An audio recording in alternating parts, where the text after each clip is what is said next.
So hello everyone, welcome back to my channel. This is Biraj Sah and you are watching Biraj study point. तो आज हम करने जा रहे हैं क्लास 9th में जो इंग्लिश सब्जेक्ट है उसमें जो चैप्टर है a house is not a home, इस चैप्टर को कवर करने जा रहे हैं और साथ ही में इसके देखेंगे मोस्ट इंपॉर्टेंट क्वेश्चंस जिनके एग्जाम में आने की पॉसिबिलिटी बहुत ज़्यादा होती है, जो कई बार एग्जाम में पूछे जाते हैं। और अगर आपने इस वीडियो को अच्छी तरह देख लिया तो इस चैप्टर से आने वाले जितने भी क्वेश्चन है उसमें आप फुल मार्क्स गेट कर पाओगे और आपको कोई और मटेरियल करने की जरूरत नहीं पड़ेगी। तो बिना टाइम वेस्ट करते हुए हम बढ़ते हैं अपनी वीडियो की तरफ। इसके मोस्ट इंपॉर्टेंट क्वेश्चन को डिस्कस करने से पहले मैं आपको इसके कुछ वैल्यू पॉइंट्स बताना चाहता हूँ। In the story a house is not a home, the author tells us to encounter the challenges and problems of our lifes boldly. इसका मतलब है कि जो ऑथर है, अब आप बोलोगे सर ऑथर कौन होता है, तो ऑथर का मतलब होता है जो लेखक, जो जिसने इस चैप्टर को लिखा है। तो वो हमें क्या बताना चाहते हैं कि हमारी ज़िंदगी में जितने भी समस्याएं होती है उनसे हमें भागना या डरना नहीं चाहिए, हमें उनका सामना करना चाहिए। अब यहाँ से हम स्टोरी स्टार्ट करते हैं। After living is high school, the author was sent to a new school, and in that new school the authors felt isolated and sad. तो जो ऑथर रहते हैं वो जब अपना हाई स्कूल कंप्लीट कर लेते हैं तो उन्हें दूसरे स्कूल में भेजा जाता है और इस नए स्कूल के अंदर वो अपने आप को आइसोलेटेड मानते हैं। अब आप पूछोगे सर आइसोलेटेड का मतलब क्या होता है? इसका मतलब होता है अलोन। अलोन का मतलब होता है अकेला। वो अपने आप को अलोन महसूस करते हैं और सैड महसूस करते हैं।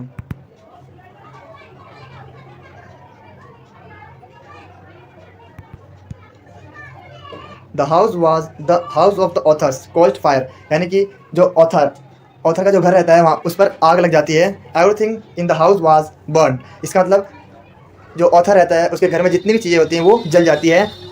The author's mother had to borrow money from author's grandfather, और उसकी मम्मी के पास पैसे भी नहीं रहते और उसकी मम्मी को उसके ग्रैंडफादर से पैसे बोरो करने पड़ते हैं। बोरो करने का मतलब उधार लेना पड़ता है। The author rented an apartment, जो ऑथर रहता है वो किराए पर रहने लगता है, रेंट पे ले लेता है room. Use to go to his house hoping that he would find his cat. अब क्या होता है ना कि जो ऑथर का जब घर जल जाता है तो उसकी जो बिल्ली रहती है वो वहाँ पर खो जाती है और वो जो ऑथर रहता है वो हमेशा अपने पुराने घर में जाता है और वो होप करता है कि उसकी कैट उसे मिल जाए।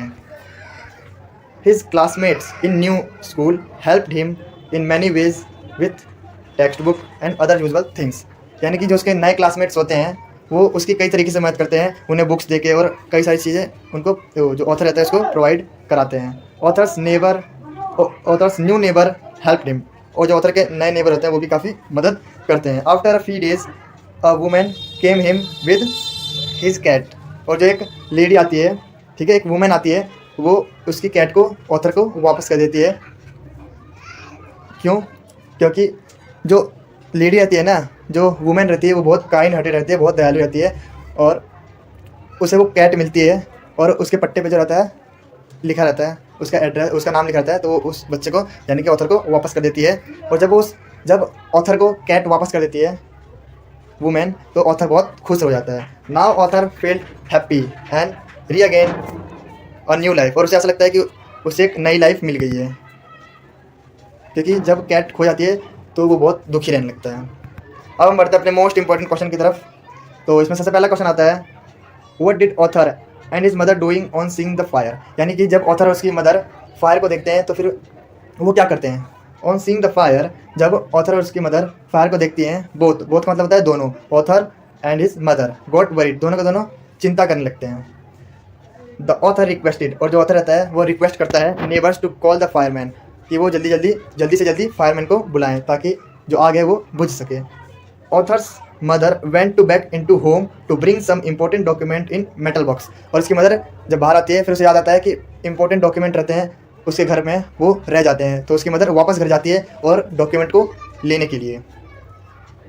और उस डॉक्यूमेंट के अंदर क्या रहता है, उसके जो ऑथर के पापा की जो आखिरी निशानी होती है ना, वो सब रहते हैं।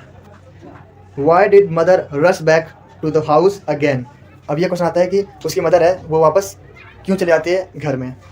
How did Jane's mother save the document from the burning house, और जब उसका घर जल रहा होता है तो वो डॉक्यूमेंट कैसे बचाती है।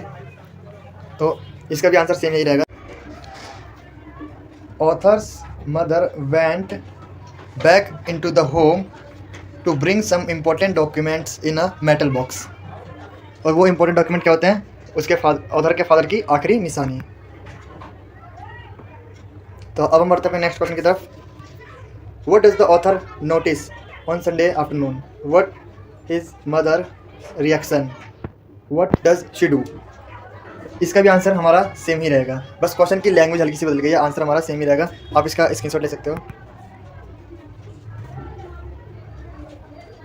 तो अब हम बढ़ते हैं नेक्स्ट क्वेश्चन की तरफ।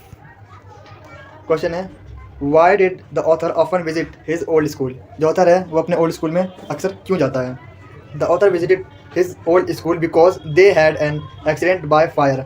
जो उसके घर में फायर के द्वारा जो एक्सीडेंट हुआ था, हाउस ऑल हिज बिलोंगिंग्स वर डिस्ट्रॉय। जितनी भी उसकी चीज़ें थी वो डिस्ट्रॉय हो गई थी। तो हमारा नेक्स्ट क्वेश्चन है एवरीथिंग फेल्ट सबरियल। सबरियल का मतलब होता है स्ट्रेंज, ठीक है। Who spoke this line? ये लाइन कौन कहता है? What did the speaker mean by this? और स्पीकर का इसका क्या मतलब है? The word surreal means strange, यहाँ गलती हो गई, यहाँ स्ट्रेंज आएगा। The author had to wear borrowed shoes. और जो वो जूते पहनता था स्कूल जाने के लिए, वो भी उसे उधार लेके पहनना पड़ता था। After leaving his high school authors was sent to a new school and in that new school the author felt isolated and sad. Isolated का मतलब अलोन होता है और दुखी महसूस करता है।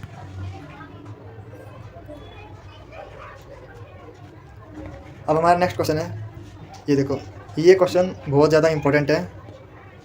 ये वाला क्वेश्चन ये कई तरीके से पूछाते हैं, इसके लैंग्वेज बदल के, मगर हमारा आंसर सेम रहता है। The narrator of the story a house is not a home would have continued to suffer massively if the students of high school had not displayed the concern and warmth towards him. What did students do for the narrators? What values do you think?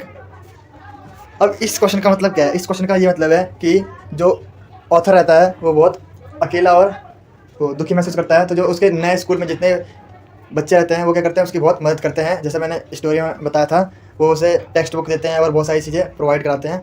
अब इसी के question हल्का language change करके पूछता है, what action of schoolmate change the author's understanding of life and people comfort him emotionally? how does he participating in life? और वो कैसे पार्टिसिपेट करने लगता है?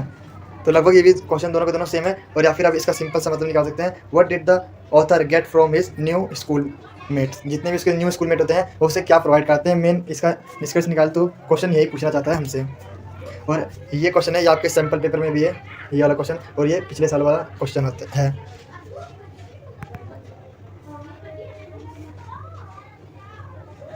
इसका आंसर लिखेंगे हम, या फिर इस तरीके से ही पूछा जाता है, how did people in new school behave when he visited school after fire his house? ठीक है। Narrator's classmates in new school help him in many ways with text book देते हैं, clothes and other usual things. They invited him to their house, और वो उसको author को अपने house में बुलाने के लिए आमंत्रित भी करते हैं। The students solved genius outpouring of concern. Narrator was really touched. The students were empathic towards the narrator, और जो the narrator was overwhelmed with emotion. ठीक है, तो इसका आप इसका स्क्रीनशॉट ले लेना, उसे याद कर लेना।